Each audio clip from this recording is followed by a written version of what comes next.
नमस्कार, मैं हूं सत्यपाल और आप देख रहे हैं CWB हिंदी न्यूज। शक संवत 1945, विक्रम संवत 2080। आज भाद्रपद मास के शुक्ल पक्ष की पूर्णिमा तिथि और दिन शुक्रवार है। तदनुसार अंग्रेजी तारीख 29 सितंबर सन 2023। आज स्नान दानादि की पूर्णिमा भी है। इसके अलावा आज यानी 29 सितंबर से श्राद्ध पक्ष की शुरुआत भी होने जा रही है। आइए सबसे पहले बढ़ते हैं दिन भर की सुर्खियों की तरफ। किसानों ने अगर ये 3 गलतियां की तो अटक सकती है 15वीं PM किसान योजना की किस्त। हरियाणा में कपास उत्पादक किसानों के लिए खुशखबरी, गुलाबी सुंडी से हुए नुकसान की भरपाई करेगी हरियाणा सरकार। झज्जर जिले के इस गांव में लगेगा बायोगैस प्लांट, ग्रामीणों को मिलेगी सस्ती रसोई गैस की सुविधा। दुष्यंत चौटाला की सिक्कर रैली पर हरियाणा में गरमाई राजनीति, महिलाओं ने पार्टी पर लगाया ये गंभीर आरोप। मोनू मानेसर को राजस्थान में एनकाउंटर का डर, कोर्ट में याचिका दायर की, बोले वीडियो कॉन्फ्रेंसिंग की बजाय 223 किलोमीटर दूर ले जा रही है पुलिस। गुरुग्राम में पटाखों की बिक्री खरीद पर रोक, DC ने दिया आदेश, त्योहारों पर ग्रीन पटाखे फोड़ सकेंगे लोग, उल्लंघन करने पर होगी कड़ी कार्रवाई। किसानों का रेल रोको आंदोलन, हरियाणा, पंजाब और दिल्ली के बीच चलने वाली 111 ट्रेनें रद्द, 50 से अधिक का रूट डाइवर्ट किया। अगर आप यात्रा कर रहे हैं तो ध्यान दें। परिवार पहचान पत्र, विभाग ने पोर्टल पर दिए नए ऑप्शन, अब अकेले व्यक्ति की भी बन जाएगी फैमिली ID, बताएंगे पूरी अपडेट। हरियाणा के 12 कॉलेज में BA-MS की 438 सीटें खाली, श्री कृष्ण आयुष यूनिवर्सिटी ने जारी की शेड्यूल, 2 अक्टूबर तक अप्लाई करने का मौका। कैथल में सरपंचों की बैठक, प्रदेशाध्यक्ष रणवीर शैमन बोले पंचायती राज अधिकार बचाने को लड़ रहे, 5 नवंबर को टोहाना में करेंगे बड़ा ऐलान। जींद में BJP-JJP गठबंधन पर हिसार सांसद का आया बड़ा बयान, ब्रजेंद्र सिंह बोले भाजपा जितना जल्दी हो सके पीछा छुड़ाए। हरित क्रांति के जनक MS स्वामीनाथन का निधन, 60 के दशक में अकाल के दौरान गेहूं के हाई क्वालिटी बीज डेवलप किए थे।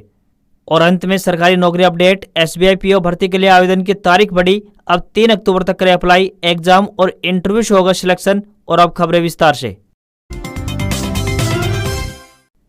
हरियाणा में मानसून अपने अंतिम दौर में चल रहा है, यानी कि मानसून अब पूर्ण रूप से जाने के कगार पर है। अब प्रदेश के मौसम में भी बदलाव देखने को मिलेगा। बता दें कि पिछले 2 से 3 दिनों से राज्य में बारिश की गतिविधियों पर ब्रेक लगे हुए हैं। अभी कई दिनों तक बारिश की भी संभावना नहीं है। इसी के साथ सुबह और शाम के मौसम में भी बदलाव देखने को मिल रहे हैं। सुबह के समय हल्का कोहरा भी शुरू हो गया है, जिससे लोगों को हल्की ठंड का एहसास होने लगा है। दिन के अधिकतम तापमान में गिरावट दर्ज की गई है। मौसम विभाग की ओर से जानकारी दी गई है कि 29 सितंबर से 3 अक्टूबर तक राज्य में बारिश नहीं होगी। मौजूदा समय में हरियाणा की मंडियों में बाजरा और धान की फसल की आवक भी बड़े पैमाने पर प्रारंभ हो चुकी है। फिलहाल अब बारिश की संभावना नहीं है। ऐसे में मंडियों का कार्य भी सुचारू रूप से चल रहा है। हरियाणा में कपास उत्पादक किसानों के लिए एक राहत भरी खबर सामने आई है। सूबे के कृषि मंत्री JP दलाल ने कृषि एवं राजस्व विभाग के अधिकारियों को निर्देश जारी किए हैं कि वे 1 अक्टूबर से ई-क्षतिपूर्ति पोर्टल को फिर से ओपन करें, ताकि किसान अपनी कपास की फसल में हुए नुकसान का ब्यौरा दर्ज करा सके। उन्होंने कृषि विभाग के अधिकारियों को निर्देश जारी किए हैं कि कपास की फसल के नुकसान का आकलन करते हुए जल्द से जल्द सरकार को रिपोर्ट पेश करें, ताकि किसानों को वित्तीय सहायता प्रदान की जा सके।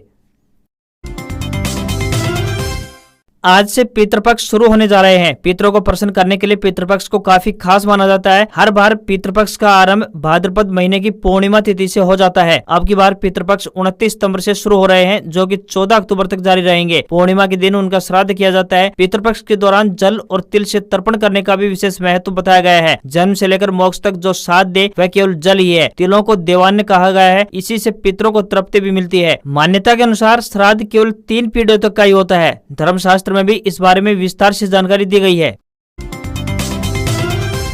मुख्यमंत्री मनोहर लाल का 1 अक्टूबर को सोनीपत जिले का प्रस्तावित दौरा कार्यक्रम है। उपायुक्त डॉक्टर मनोज कुमार ने जानकारी देते हुए बताया कि प्रस्तावित कार्यक्रम के तहत वे पहले सिसाना गौशाला के समारोह में मुख्य अतिथि के रूप में शिरकत करेंगे। तदुपरांत मुख्यमंत्री दोपहर बाद GVM गर्ल्स कॉलेज में जनसंवाद करेंगे। उपायुक्त ने बताया कि मुख्यमंत्री सोनीपत निगम क्षेत्र के लोगों से जनसंवाद करेंगे। ऐसे में सभी विभागीय अधिकारी उनको मिलने वाली शिकायतों तथा किए गए समाधान में प्रयासों की पूर्ण जानकारी के साथ उपलब्ध रहेंगे। उन्होंने विशेष रूप से बिजली, पानी, सड़कों, सीवरेज तथा इंतकाल आदि संबंधित शिकायतों के विषय में दिशा निर्देश जारी किए। उन्होंने बताया कि विभिन्न शिकायतों के समाधान के लिए समयबद्धता के साथ अधिकारी जानकारी देंगे। उपायुक्त ने नगर निगम तथा UHBVN के अधिकारियों को निर्देश दिए कि वे मौके पर आम जनमानस की शिकायतों के समाधान की व्यवस्था करें। साथ ही उन्होंने सभी अधिकारियों व कर्मचारियों को निर्देश जारी किए कि वे मुख्यमंत्री के कार्यक्रमों के संपन्न होने तक अपने स्टेशन पर उपलब्धता सुनिश्चित करें। पूर्व उप प्रधानमंत्री चौधरी देवलाल की जयंती पर जननायक जनता पार्टी यानी जेजेपी द्वारा राजस्थान के सीकर में किए गए रैली को लेकर राजनीतिक घमासान मचा हुआ है। दरअसल अंबाला शहर के मॉडल टाउन और बलदेव नगर की कुछ महिलाओं ने जेजेपी पार्टी पर आरोप जड़ते हुए कहा कि उन्हें खाटू श्याम धाम और सालासर बालाजी के फ्री दर्शन करने के बहाने सीकर रैली में ले जाया गया। यही नहीं, उनसे 100 रुपए प्रति व्यक्ति खर्च भी वसूला गया। इन महिलाओं का कहना है कि उन्हें बस से सालासर की एक धर्मशाला में छोड़ दिया गया, जहाँ ठहरने और भोजन पानी की किसी भी तरह की कोई व्यवस्था नहीं थी। वहाँ जाकर उन्हें मालूम हुआ कि उन्हें भगवान के दर्शन करने के लिए नहीं बल्कि झूठ बोलकर सीकर रैली में लाया गया है। वे यहाँ से अपने खुद के खर्चे पर वापस घर लौटी हैं। वहीं महिलाओं के इन आरोपों पर जेजेपी महिला प्रधान सरबजीत कौर ने इसे राजनीतिक विरोधियों की साजिश करार देते हुए उनकी पार्टी की छवि धूमिल करने का आरोप लगाया। जेजेपी महिला प्रधान सरबजीत कौर ने कहा कि हमने ये जरूर कहा था कि समय रहा तो सालासर बालाजी और खाटू श्याम दर्शन अवश्य करवाएंगे और वो कराए भी हैं। धान उत्पादक किसानों के लिए खुशखबरी सामने आ रही है। मौसम साफ होने की वजह से मंडियों में धान की आवक जोर पकड़ने लगी है और न्यूनतम समर्थन मूल्य यानी एमएसपी पर पीआर धान की सरकारी खरीद शुरू हो गई है। पीआर धान का एमएसपी 2203 रुपए प्रति क्विंटल है, लेकिन किसानों को इसके 200 रुपए प्रति क्विंटल तक अधिक के भाव भी मिल रहे हैं। प्राइवेट खरीदार पीआर धान 24 रुपए प्रति क्विंटल तक खरीद रहे हैं। वहीं दूसरी ओर 1509 धान के भाव में भी उछाल देखने को मिल रहा है। कंबाइन की कटाई वाला 3450, जबकि हाथ की कटाई वाले धान का 3675 रुपए प्रति क्विंटल का भाव किसानों को मिल रहा है। हाथ से कटाई वाले धान की हाथों हाथ खरीद भी की जा रही है। किसानों ने बताया कि कम बारिश से उत्पादन पर असर पड़ा है, लेकिन अच्छा भाव मिलने से कुछ हद तक इस नुकसान की भरपाई हो रही है। जिला उपायुक्त झज्जर कैप्टन शक्ति सिंह ने बुधवार को स्वच्छ भारत मिशन प्रबंधन समिति की एक बैठक की अध्यक्षता की। उन्होंने कहा कि पूरे जिले को ODF प्लस बनाना है और इसके लिए ग्रामीण क्षेत्र में ठोस कचरा प्रबंधन पर विशेष फोकस करना होगा। उपायुक्त ने कहा कि जिले में गोवर्धन प्रोजेक्ट के जरिए ठोस कचरे से बायोगैस उत्पादन प्लांट की रिपोर्ट का अध्ययन कर अंतिम रूप दें। यह बायोगैस प्लांट गाँव मातनहेल में बतौर पायलट प्रोजेक्ट शुरू किया जाएगा। गाँव में बायोगैस प्लांट शुरू होने से ठोस कचरे का ठीक से प्रबंधन होगा। वहीं बायोगैस का उत्पादन होने से ग्रामीणों को जहाँ सस्ती रसोई गैस का भी लाभ मिलेगा, इसको प्रोत्साहन देने की जरूरत है। उन्होंने कहा कि ग्रामीण क्षेत्र में ऐसे प्रोजेक्ट शुरू होने से गौशालाओं की आमदनी में भी इजाफा होगा, तो वहीं ग्रामीणों को सस्ती रसोई गैस मिलेगी। इसके अतिरिक्त ठोस खाद और लिक्विड खाद का भी उत्पादन होगा, इससे प्लांट को आमदनी होगी। आज की यह खबर कर्मचारी भविष्य निधि संगठन यानी EPFO के कर्मचारियों के लिए काफी खास होने वाली है। बता दें कि फाइनेंशियल ईयर 2022-23 के लिए कर्मचारी भविष्य निधि संगठन की तरफ से प्रोविडेंट फंड यानी कि PF खाते पर मिलने वाली ब्याज की दरों को बढ़ा दिया गया है। अब कर्मचारियों को 8.15% के हिसाब से ब्याज मिलने वाला है। हम आपकी जानकारी के लिए बताना चाहते हैं कि अभी तक PF अकाउंट में ब्याज के पैसों को ट्रांसफर नहीं किया गया है। EPFO ने कहा है कि प्रक्रिया लाइन में है और ब्याज का पैसा जैसे ही खाता धारकों के अकाउंट में क्रेडिट किया जाएगा, पूरा पैसा एक साथ जमा कर दिया जाएगा। साथ ही कहा गया है कि ब्याज का किसी भी प्रकार का कोई भी नुकसान नहीं होगा।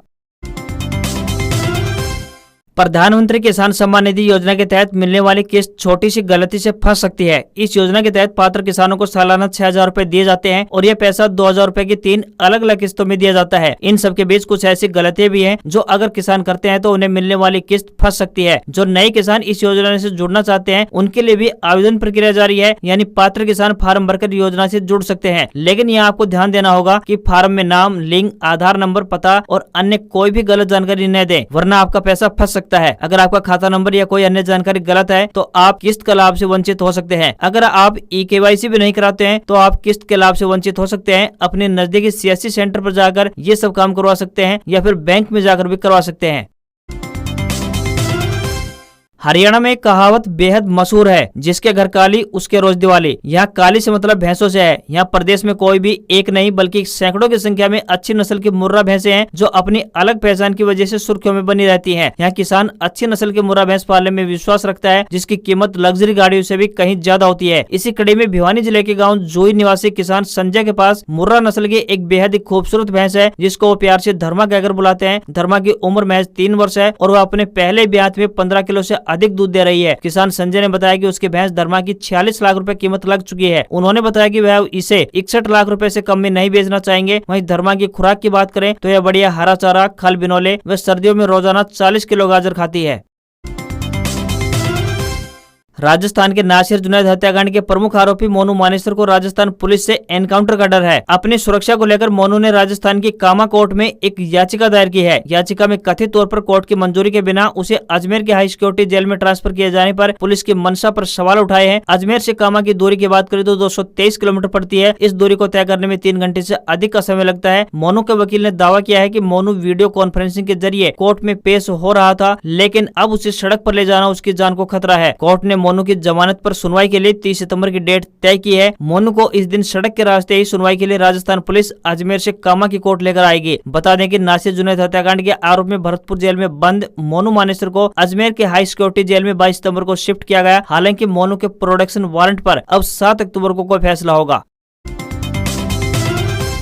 पंजाब में उत्तर भारत के 6 राज्यों के 19 किसान संगठन 28 सितंबर से 3 दिवसीय रेल रोको आंदोलन शुरू कर चुके हैं। किसान संगठन अमृतसर, जालंधर, कैंट और तरनतारन समेत 12 स्थानों पर ट्रेनों का चक्का जाम कर दिया है, जिसकी वजह से रेल यात्रियों को भारी परेशानी झेलनी पड़ेगी। हरियाणा, पंजाब और दिल्ली के बीच दौड़ने वाली ट्रेनें भी प्रभावित हुई है। रेलवे ने पहले ही 111 ट्रेनों को कैंसिल कर दिया है। 50 से अधिक गाड़ियों के रूट डाइवर्ट कर दिए हैं। किसान पंजाब के मोगा, होशियारपुर, गुरदासपुर के बटाला, जालंधर, कैंट, तरनतारन, सुनाम, नाभा, फिरोजपुर में बस्ती, टैंकवाली और मल्लावाला, भटिंडा में रामपुरा, अमृतसर में देवीदासपुरा में रेल ट्रैक पर बैठे हुए हैं। किसानों की मांग है कि खेत मजदूरों को कर्ज पूरी तरह से माफ किया जाए, स्वामीनाथन आयोग की रिपोर्ट लागू की जाए, किसान आंदोलन में जान गंवाने वाले पंजाब के लोगों के परिवारों को मुआवजा और एक नौकरी दी जाए। वहीं बाढ़ बारिश में बर्बाद हुई फसल का मुआवजा दिया जाए। केंद्र सरकार MSP को तुरंत कानून बनाए और मनरेगा में हर साल 200 दिन का रोजगार देना सुनिश्चित करे।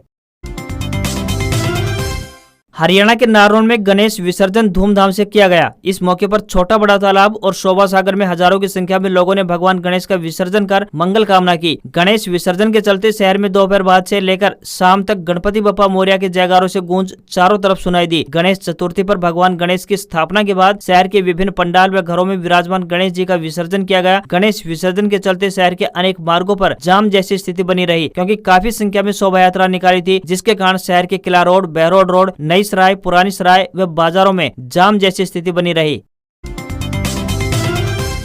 जिनका परिवार नहीं है, अब उन्हें भी परिवार पहचान पत्र की अलग से पहचान मिल सकेगी। अब एकाकी व्यक्ति और बाल सेवा आश्रम में रह रहे लावारिस बच्चों के भी परिवार पहचान पत्र बनाए जाएंगे। इसके लिए मानव संसाधन सूचना विभाग ने परिवार पहचान पत्र हरियाणा के पोर्टल पर ऑप्शन दिया है। इसमें लावारिस बच्चे का नाम और आधार कार्ड के अलावा एक फोन नंबर दर्ज किए जाने के बाद उसकी फैमिली ID बन जाएगी। वही एकाकी व्यक्ति के लिए अलग से बिजली मीटर और मकान होना आवश्यक है। उनकी फैमिली ID बनाने के पहले उसकी फिजिकल वेरिफिकेशन भी की जाएगी। टीम यह भी जांचेगी कि व्यक्ति वास्तव में किसी के साथ तो नहीं रहता है या फिर अलग से उसका घर और बिजली मीटर भी लगा हुआ है, जिसके बाद ही उसकी फैमिली ID बन पाएगी।